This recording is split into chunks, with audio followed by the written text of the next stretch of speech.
Tapi Kang, kenapa baru sekarang? Kenapa baru muncul sekarang? Banyak yang bertanya juga seperti itu. Iya.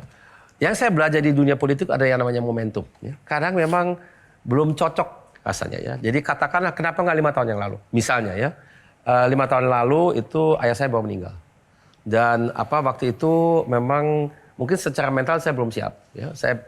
Karena ini juga mendadak terus terang ya. Jadi saya beberapa bulan yang lalu mengadakan diskusi dengan teman dan saudara di kantor.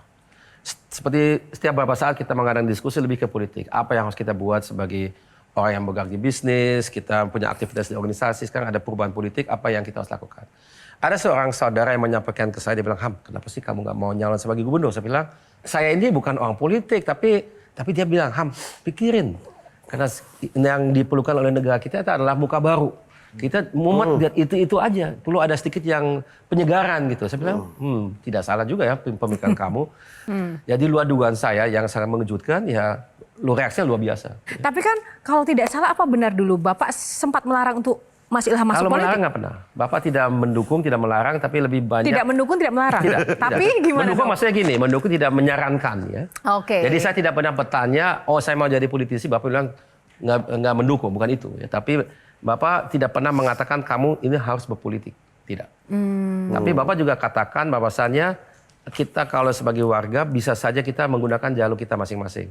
Bisa sebagai pebisnis, akademisi, aktivis, atau apa saja, semuanya membantu dalam hal memajukan negara bangsa. Semuanya. Jadi tidak wajib masuk ke dunia politik, tidak wajib masuk ke pemerintahan. Charlie, silakan.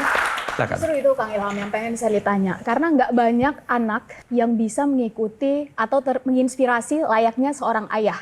Iya. Jadi, dan ini terlihat dari pertama tadi Kang Ilham menjawab, jawaban-jawabannya itu mengingatkan kita semua atas statement-statement almarhum Eyang Habibie dulu. Iya. Kenapa akhirnya masuk politik, saya ini bukan orang politik, dan lain-lain. Iya. Pertanyaannya adalah, apakah itu memang terinspirasi oleh beliau, atau karena ada tekanan, atau itu menjadi beban nggak sih sebetulnya menjadi anak dari seorang presiden nomor 3 di Indonesia? Yang dicintai dan dihormati, legendaris pula. Sangat dihormati.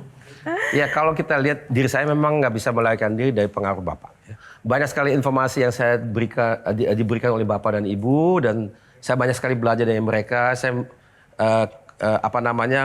dari kecil memang sering dibawa oleh Bapak kemana-mana, tapi saya tidak pernah ada tekanan dari mereka untuk menjadi ini itu ya. Jadi bertemu dengan orang, mereka tahu saya ini anaknya Pak Habibie. Ekspektasinya bisa selangit. Gitu. Kalau saya tidak memenuhi ekspektasi tersebut, itu bisa jadi bumerang. Gitu ya. Dan ada juga tidak semua orang berpikir positif. Ini mungkin kebetulan positif ya. Jadi saya jadi ini memang sebagian kena Bapak dan Ibu, tapi sebagian juga kena saya sendiri. Dan ada proses yang dilakukan sendiri ada juga. Ada proses, harus jelas ada proses, benar. Oke, sedikit saja Kang Maman. Jam tangan ini dipakai oleh Pak Habibie sejak kapan?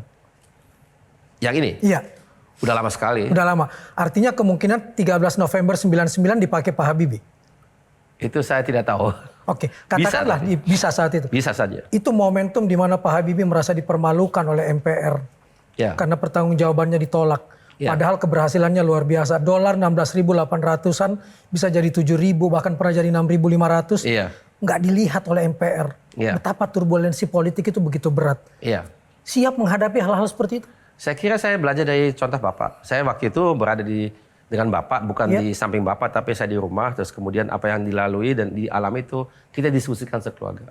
Saya lihat bahwa Bapak dan Ibu itu mereka tabah sekali. Mereka tahu bahwasannya ini adalah satu hal yang bisa terjadi sebagai orang yang berada dalam dunia politik. Itu katakanlah itu turbulensi politik.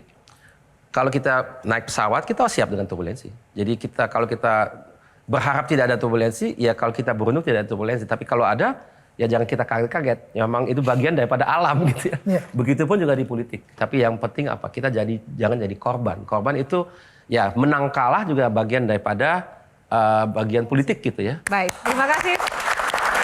Jelajahi cara baru mendapatkan informasi. Download Metro TV Extend sekarang.